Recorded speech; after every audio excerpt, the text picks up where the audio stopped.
Hello students, मैं अंजलि पयाल स्वागत करती हूँ आपका आईसीटी वर्चुअल क्लासरूम देहरादून से। कैसे हैं आप सब लोग। उम्मीद करती हूँ आप सब लोग अच्छे होंगे और अपनी लाइफ में बहुत बेहतर कुछ कर रहे होंगे। आज हम बात कर रहे हैं क्लास 7th के साइंस की।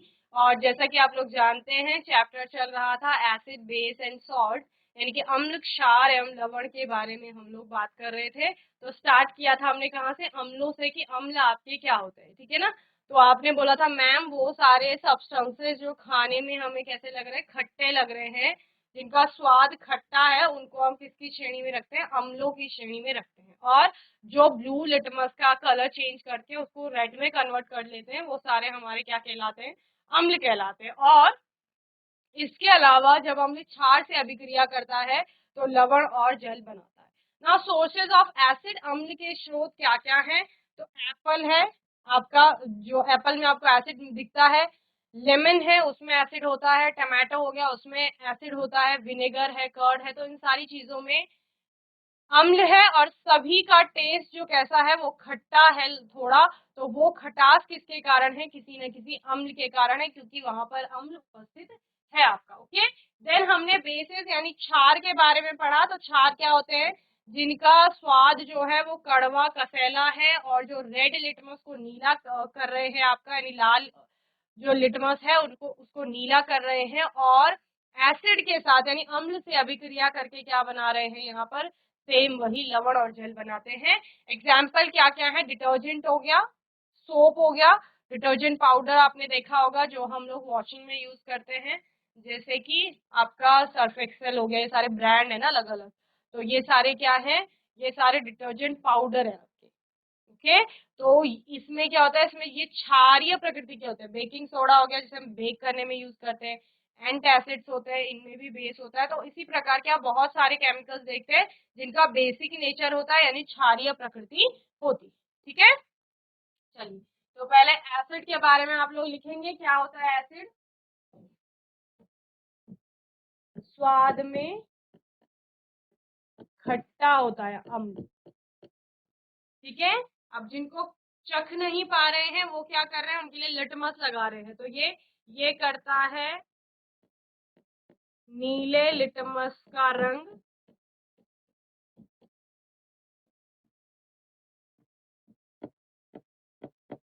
लाल में परिवर्तित।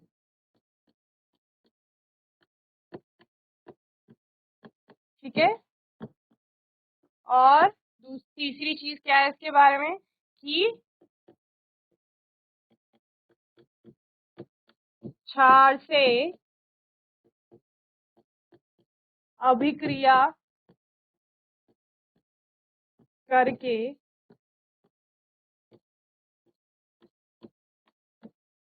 लवण और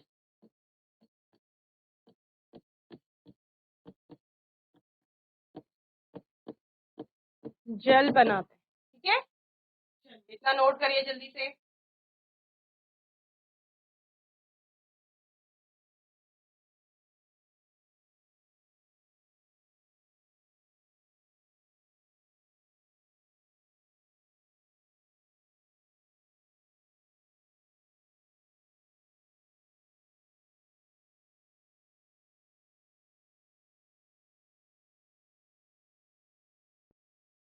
जीआईसी चोपड़ियों, आवाज आ रही है आपको, हाथ उठाइए, आवाज आ रही है तो।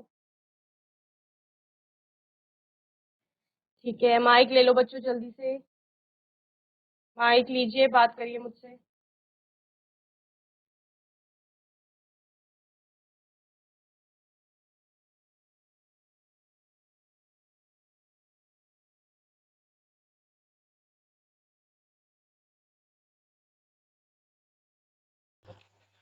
Hello, good morning ma'am. Very good morning, क्या नाम है बेटा। माय नेम इज कीर्ति नेगी। कीर्ति, कीर्ति कौन सी क्लास में हैं आप। 7th में। 7th में है। ये चैप्टर चैप्टर कौन सा चल रहा है। छाछ।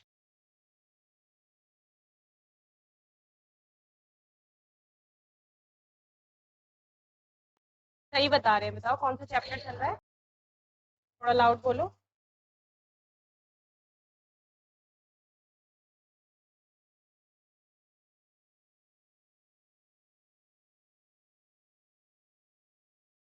पीछे स्लाइड में कौन सा अम्ल टॉपिक है? अम्ल, क्षार और लवण। सबसे पहले हमने यही बोला, चैप्टर स्टार्ट किया जाता है, सबसे पहले चैप्टर का नेम बताया जाता है ना कि कौन सा चैप्टर चल रहा है, तो सभी ध्यान से अम्ल, क्षार और लवण, ठीक है ना। तो क्या लिखा है यहाँ पर स्लाइड में, स्क्रीन में क्या लिखा है? अम्ल कैसे होते हैं? खट्टा। खट्टा होता है स्वाद में, ठीक है। कौन कौन सी चीजें आपने खट्टी खाई हैं या जो आपको खाने में खट्टी लगी हो, जिनका स्वाद खट्टा रहा होगा, बताओ। नींबू, हम्म, संतरा, हम्म, हम्म, टमाटर, यस, हम्म,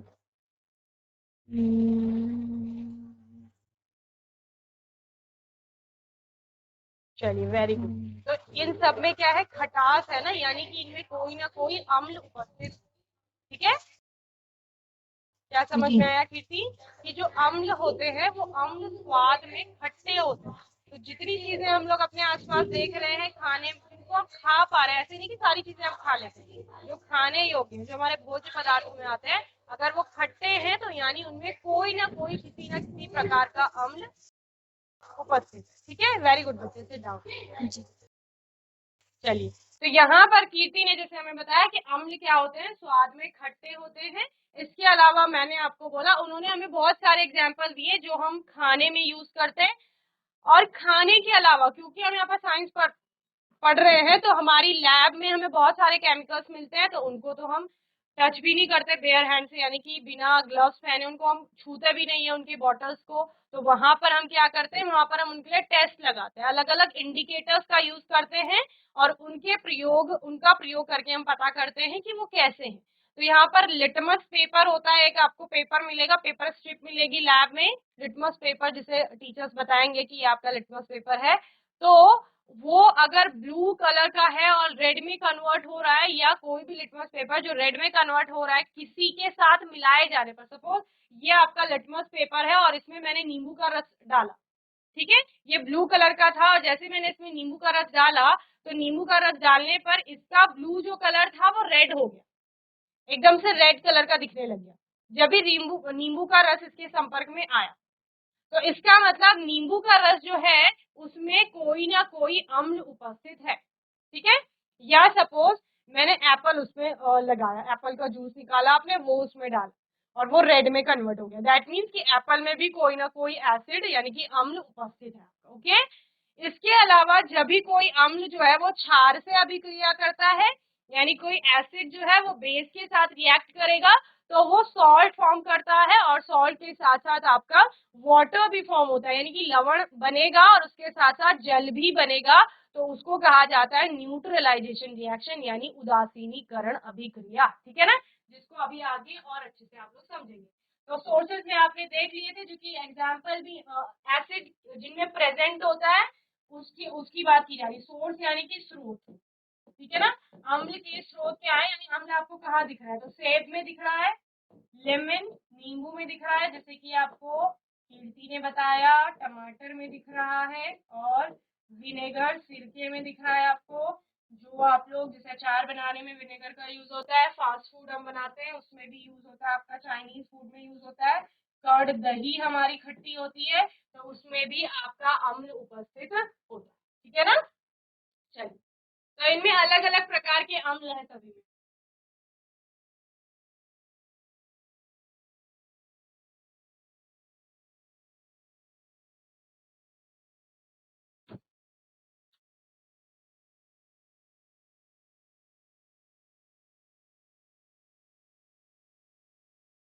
अब आप लोग होमवर्क में क्या करके आएंगे, ढूंढ करके लाएंगे होमवर्क में कि इनमें कौन कौन से अम्ल उपस्थित है।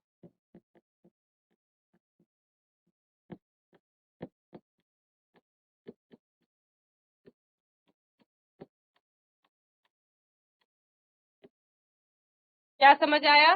जैसे सेब है, सेब में अम्ल है पर कौन सा अम्ल है, लेमन नींबू, नींबू में अम्ल है पर कौन सा अम्ल है, टमाटो में कौन सा अम्ल है, विनेगर कौन सा अम्ल है, कर्ड में आपका कौन सा अम्ल है, यानी कि कौन सा एसिड। ये आप होमवर्क में ढूंढ करके लाएंगे कोई भी बुक से, जहां से भी आपको मिले, ठीक है। फिर मैं भी आपको आने वाले सेशन में बताऊंगी।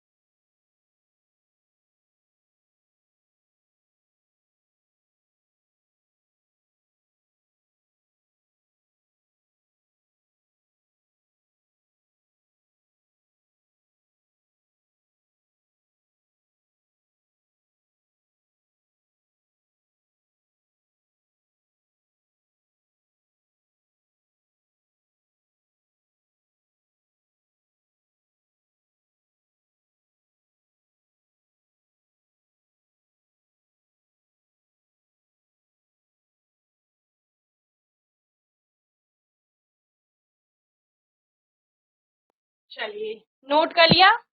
कीर्ति और बाकी सारे बच्चे, चोपड़ियों, नोट कर लिया बच्चों?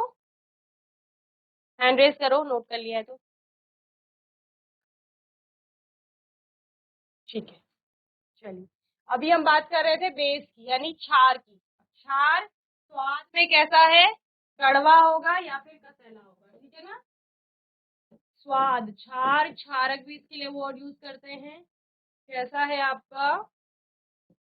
कड़वा या फिर कसैला, ठीक है। Changes red litmus to blue, देखो जो यहाँ पर अम्ल कर रहा था, अम्ल नीले लिटमस को लाल में बदल रहा था, ठीक उसी के विपरीत करता है क्षार। क्षार क्या करेगा? लाल लिटमस को नीला कर देगा। Changes red litmus to blue, ठीक है ना? लाल लिटमस को, लिटमस क्या है? पेपर है, मैंने बोला पेपर स्ट्रिप है आपकी एक, ठीक है ना? एक एक प्रकार का कागज है आपका, उसके बारे में पढ़ेंगे अभी। लाल लिटमस को नीले में परिवर्तित कर देगा, ठीक है।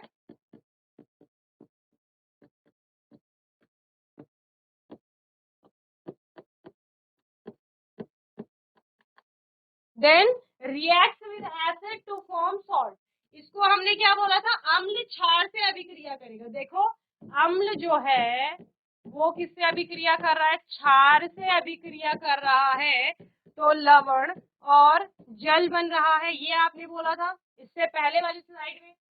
क्षार जो है आपका वो अम्ल से अभिक्रिया करके लवण और जल बनाएगा, ठीक है ना? तो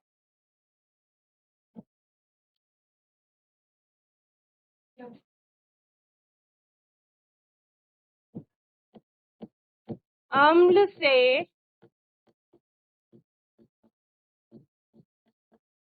अभिक्रिया करके लवण और जल बनाते हैं। कौन? क्षार, ठीक है।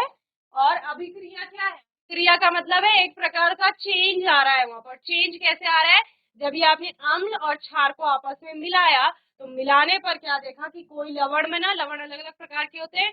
बेसिक सॉल्ट होता है जो हम लोगों के किचन में मिलता है, व्हाइट सॉल्ट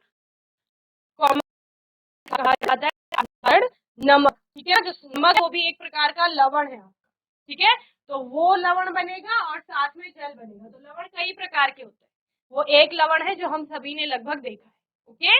एग्जाम्पल इसके क्या है? डिटर्जेंट है, बेकिंग सोडा है, सोप्स है यानी कि साबुन हो गए, एंटासिड यानी प्रति अम्ल जिन्हें कहा जाता है। और इन प्रति अम्लों का उपयोग कब किया जाता है? जब किसी को हो जाती है अम्लता यानी कि एसिडिटी, तो स्टमक में एसिड की मात्रा बढ़ जाती है, जिससे भोजन का पाचन अच्छे से नहीं हो पाता है, ठीक है। हम लोग खाना खाते हैं, उसका हमारी बॉडी में डाइजेशन होता है, पाचन होता है, लेकिन कभी कुछ चीजें ऐसी खा लेता है कोई व्यक्ति, जिससे कि एसिड की मात्रा उसके स्टमक में, उसके आमाशय में अधिक हो जाती है, जिसको वो क्या बोलते हैं कि एसिडिटी हो रही है। तो उस एसिडिटी को या एसिड को कंट्रोल करने के लिए, कम करने के लिए उसकी मात्रा को, या फिर उसे उदासीन करने के लिए उसे एंटासिड दिए जाते हैं, यानी कि जो होते हैं एक प्रकार के, इसको किसमें पढ़ना है? क्षार। तो उस अम्ल की मात्रा को पेट में या आमाशय में जो आपके अम्ल की मात्रा है, उस अम्ल की मात्रा को कम करने के लिए क्या दिया जाता है, क्षार दिया जाता है, और उन्हीं क्षारों को क्या कहा जाता है, एंटासिड्स कहा जाता है। ठीक है ना, तो ये आपके बेस होते हैं एक प्रकार। चलिए नोट करेंगे जल्दी से।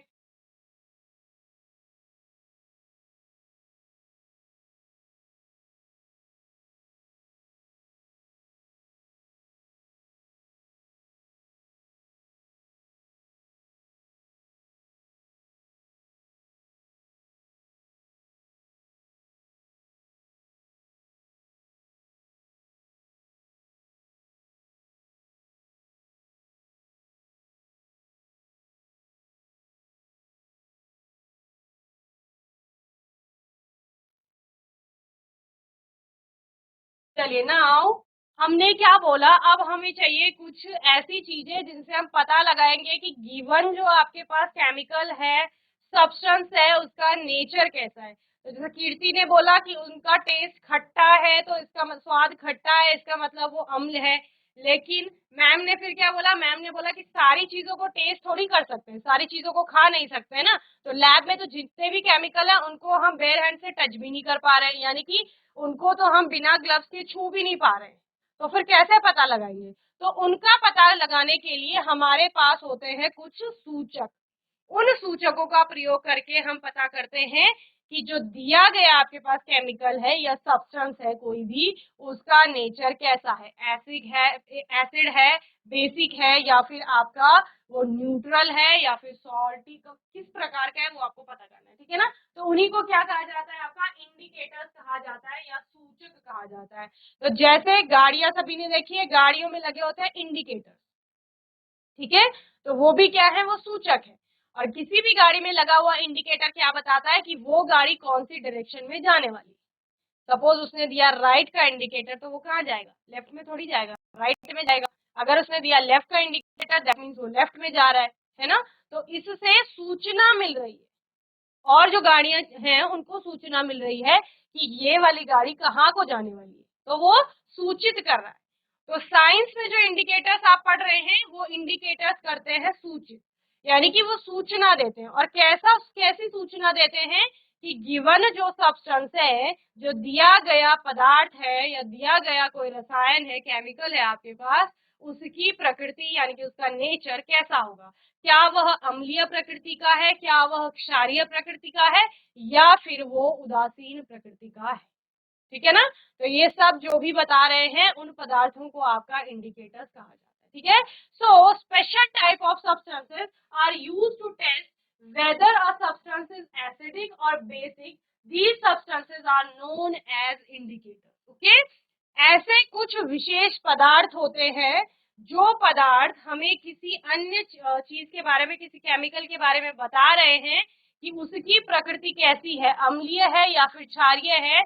उन्हीं पदार्थों को आपका क्या कहा जाता है, सूचक कहा जाता है। Okay, and indicators changes their colour when added to a solution containing an acidic or a basic substance। Okay, क्या कहा जा रहा है, जो इंडिकेटर्स होते हैं वो अपना कलर चेंज करते हैं, क्या करते हैं, अपना रंग परिवर्तित करके बताते हैं कि जो हमारे संपर्क में आया था वो विलयन, अम्लीय था या फिर क्षारीय।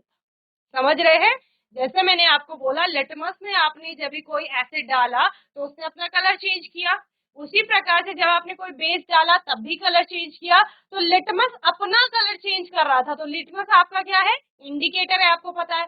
तो उसी प्रकार से अलग अलग इंडिकेटर्स होते हैं। ठीक है ना, तो इंडिकेटर्स को क्या कहा जाता है बच्चे, इंडिकेटर्स को कहा जाता है आपका सूचक। ठीक है, सूचक।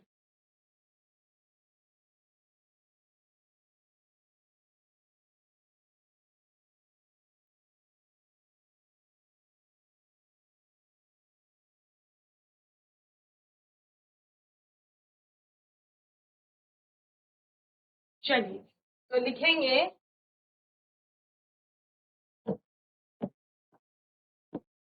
कुछ विशेष प्रकार के पदार्थ जो जिनका इंग्लिश मीडियम है वो ऊपर वाला नोट कर लेंगे, हिंदी मीडियम वाले ये नोट करेंगे। कुछ विशेष प्रकार के पदार्थ जिनका उपयोग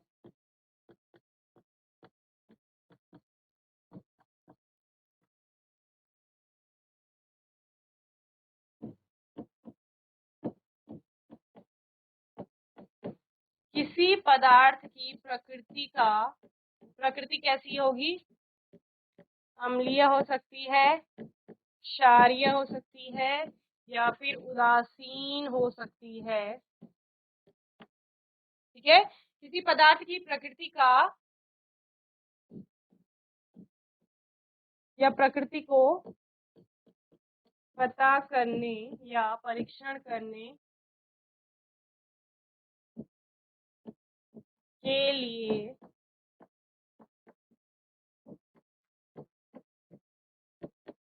किया जाता है, उसे क्या कहते हैं? ऐसे पदार्थों को, जो वो विशेष प्रकार के पदार्थ थे, ऐसे पदार्थों को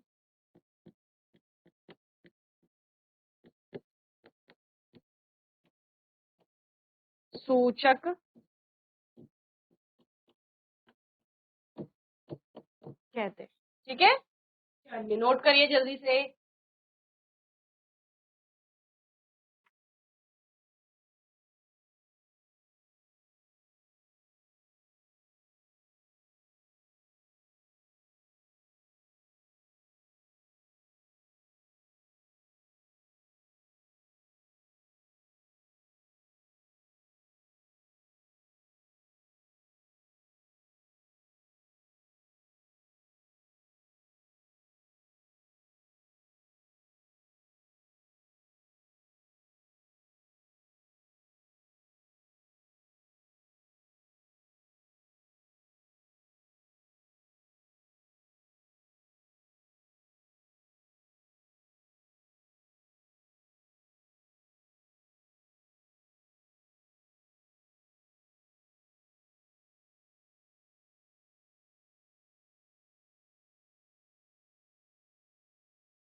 और क्या बोला? ये जो सूचक होते हैं ये अपना कलर चेंज करते हैं, और कलर चेंज करके ही हमें सूचित करते हैं कि जो गिवन सब्सटेंस है वो एसिडिक है या फिर बेसिक नेचर का है आपका। ओके,